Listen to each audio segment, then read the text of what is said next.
చూసే వాళ్ళందరూ ఖచ్చితంగా సూపర్ మూవీ అని కామెంట్ చేసి సబ్స్క్రైబ్ చేసి చూడండి. ఖచ్చితంగా సూపర్ మూవీ అని 200% కామెంట్ చేసి సబ్స్క్రైబ్ చేసి చూడండి. అన్న మీకు కేసీఆర్ మూవీ ఎలా అనిపించింది? యాక్టింగ్ ఎలా అనిపించింది?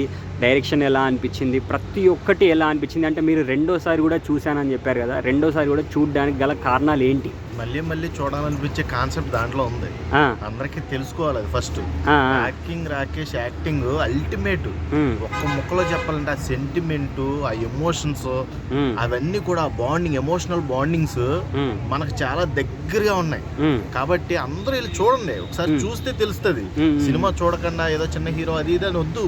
ఫస్ట్ వెళ్ళి కేసీఆర్ అనే మూవీని చూడండి. తర్వాత రాకేష్ అంటే ఎవరో మీకు అతని దగ్గర ఉన్న మ్యాటర్ ఏంటో తెలుస్తుంది. డైరెక్షన్ ఎలా అనిపించింది? అదిరిపోయింది. అదే చెప్తున్నాను కదా, రాకేష్ అనేవాడు ఒక జబర్దస్త్ ఆర్టిస్టే కాకుండా ఒక మంచి డైరెక్టర్ దాగున్నాడని మీరు కనిపెడతారు సినిమా చూస్తే. అంత అద్భుతంగా తీయగలిగాడు. మనం ఆల్రెడీ బలగంతో మనోడు ప్రూవ్ చేసుకున్నాడు వేణు. అలాగే రాకేష్ కేసీఆర్ తో ప్రూవ్ చేసుకున్నాడు. మీరు ఒక్కసారి వెళ్ళి చూడండి. నేను మళ్ళీ మళ్ళీ చెప్తున్నా, సినిమా అద్భుతం. ఇలాంటి ఎమోషనల్ సెంటిమెంటల్ మూవీ నేను ఇంతవరకు చూడలా. చాలా బాండింగ్. అంటే నాకైతే లిటరల్లీ నాకు బాగా కనెక్ట్ అయింది. సెంటిమెంట్ కి కళ్ళల్లో నీళ్ళు వచ్చినాయి. అయ్యో, అసలు ఆ సెంటిమెంట్ కి నిజంగా చెప్పాలంటే ఓట్స్ లేవన్నమాట.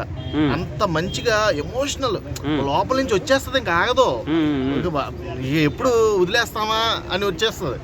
అంత ఎమోషనల్ బాండింగ్ ఉంది. చాలా మంచి మూవీ. డైరెక్షన్ అదిరిపోయింది. అసలు ఇంత బాధ వేస్తాడని నేనైతే ఊహించలేదు. చాలా చాలా ఓవరాల్ గా సినిమా హిట్టేనా అన్న? హిట్టే, పక్కా hit. Super hit. Super hit. Theatres కూడా పెరిగితే మంచిగా ఉంది సినిమా. ఓకే అన్న, థ్యాంక్ యూ.